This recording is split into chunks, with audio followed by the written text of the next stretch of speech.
My name is Geetha Balakrishna, born in Chennai in the southern part of India, and presently living in Muscat, which is the capital of Sultanate of Oman, one of the 6 kingdoms in the Gulf. I was born into a Hindu family, and I continue to follow Hinduism, not merely as a faith, but more as a way of life. I don't think either of my parents ever taught both of us siblings um, rigid rules and tenets of Hinduism, or even Hinduism as a formal religion. Hinduism was practiced at home as an everyday aspect of life, and it reflected in every approach of theirs. So, whatever I am today in terms of faith, I think started from there, and it has evolved with a lot of other influences that have played a major role in my life. So from childhood, you can see the influences that I've had. I've had Hinduism in the house, which goes on every day. And then I'm going to a convent school, and then I listen to the lectures of J. Krishnamurti from childhood, where you're taught about dissolving the I, which never made any sense to me, which never did in all these decades, till recently. In fact, I would say till a couple of years ago, when the book called The Power of Now by Eckhart Tolle fell into my lap, once again, inadvertently, and in a flash, I understood what JK had always been preaching. And the first book that my mother gave and said, read this, maybe it'll make some sense, which never did, which is called Freedom from the Now. So my faith today is perhaps being impacted by all of this, Daniel. And I've come to believe in the power which is within me more than anything else. And if I do not have that power, that I will never be able to fathom, understand, feel, experience what God is about.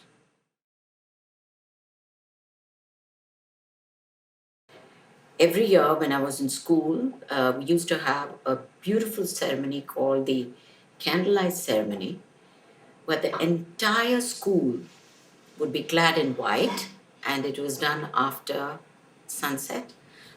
And every one of us carried a candle which was put in a square piece of thin ply to be held in position. And we would carry this piece of candle, and each one of us, there were 2, 3 cisterns that were there, water cisterns in the garden of the school, and we would let them float there. And the prayer that was offered or that was said was, God, we offer this light. So what we offer today from us, from within us, goes out into the whole of nature. And perhaps at some point of time, we will be able to receive it back from you. So I think this impacted me immensely.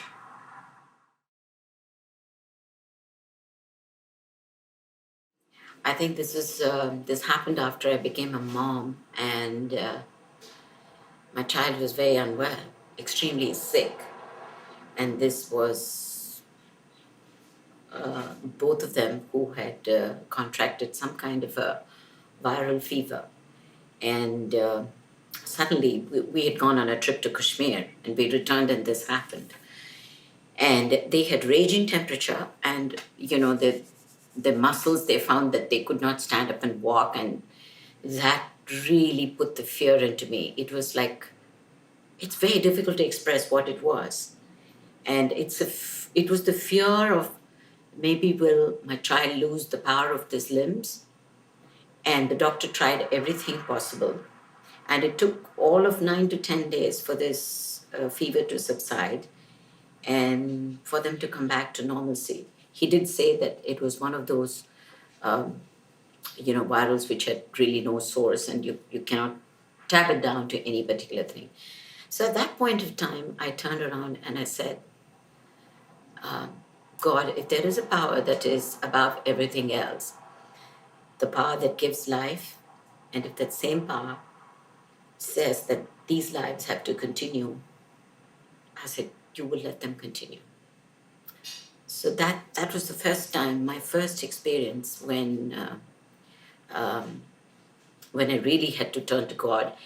And I felt very helpless at that point of time. I was a very young woman and a young mother. And faith had roots in me, but it hadn't kind of formed into an edifice as it is today. Many years later, when we came to Muscat and my husband had a stroke while playing on the tennis courts, and I get a phone call saying that this is what has happened and that they were rushing him to the hospital. He had taken my car that day, and I had to borrow a car from a friend to drive to the hospital. But there was this incredible faith which said, nothing is going to happen. It's going to be fine. And that just the way it happened. Perhaps not so much because of my faith, Daniel, but more my husband's faith. His faith is indomitable. He doesn't sit and pray like I do. His prayer is just 2 minutes, but I think his faith worked. So now I've reached a certain stage where I feel that none of these material aspects have any more importance to me as much as wanting to know who my real self is. There's a slight difference in the way in which my husband pray and I pray. My husband believes in the God being perhaps outside of himself, as there being a power outside. And he prays to that power. And he has a guru whom he believes in. You can see his photograph here. And his faith is so consistent and so powerful that it works for him. And the way I look at him, I understand that it's not so much as the power from the outside source as much as the power from within that makes things work for you. It's your own faith that makes things work for you. So my goal is wanting to touch base with that spirit and to be able to feel one with that spirit. This is what this is the highest that you find of amongst the goals in Hinduism, which calls it as self-realization. People give it different connotations. You call it bliss, you call it ecstasy, you call it nirvana in Buddhism. There's so many different names to it, right? But I just put it in simple way and I say, I just want to feel that self of spirit, that inner self of me. I want to feel that spirit all the time being alive. Not only occasionally, but I need to feel that being the guiding force of this body and mind for as long as I'm alive.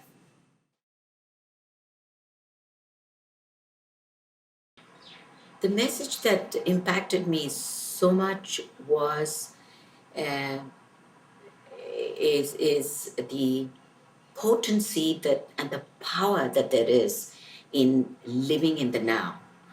And I realized that as most human beings are, I think we are victims of our own thoughts. In the sense, I don't mean it in a negative way, but I know for a fact that the thought process is such within you that it's constantly running from your past into the future.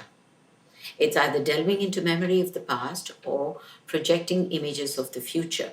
So much so that the joy and the beauty of the now is completely robbed.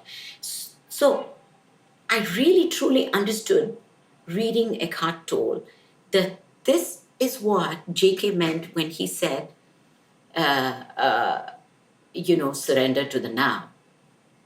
When he said that, freedom from the now, he said freedom is to release yourself from both these and to be able to be in the here and now so intently that you're able to absorb and take in every bit of what is there that's going on, every second of messages that are coming to you or when people are talking to you to pay 200% attention and what you're going to derive out of it. And the other thing that Eckhart had said in his book was he said you could do it. There are different ways by which you could do it. It can happen to you in periods of complete silence, when I do feel that there is an immense peace that descends on the mind and body, and there is total silence. Or the other is to be able to surrender completely to what is in the now, to be able to accept all that there is and to say, I will move with it. It is part of me. It has been brought to me. It has been given to me.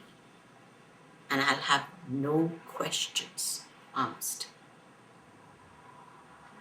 So it has impacted me immensely. But I've been a fighter, Daniel, I must tell you.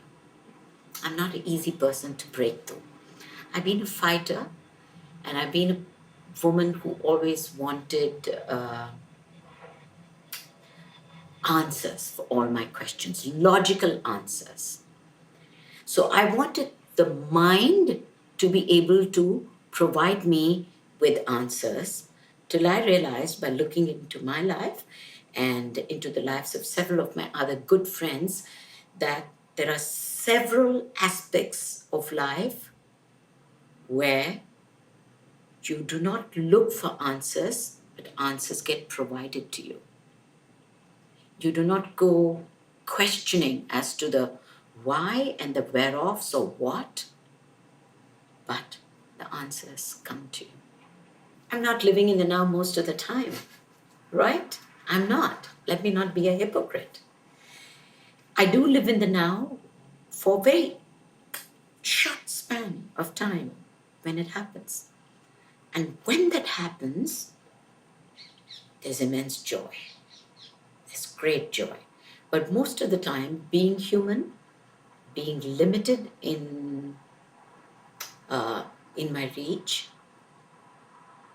I realize that I'm also a victim of my own thoughts, my own emotions, my own perceptions of what the world is outside, which perhaps is not quite the real reality. The reality may be very different, but I happen to perceive it and I make myself miserable thereby. So it's been a battle, believe me, it's been a battle. But I am at it and I'm not going to give it up till I fully understand what this I within me is all about.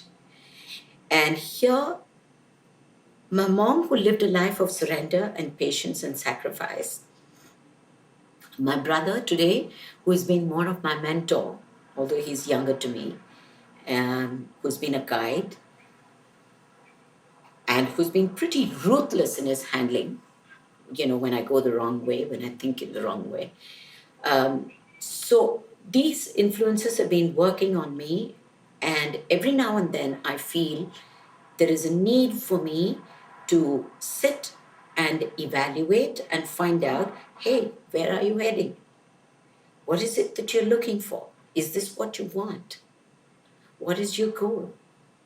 So I need to do this every now and then so that I don't end up being a pretentious and a runaway seeker.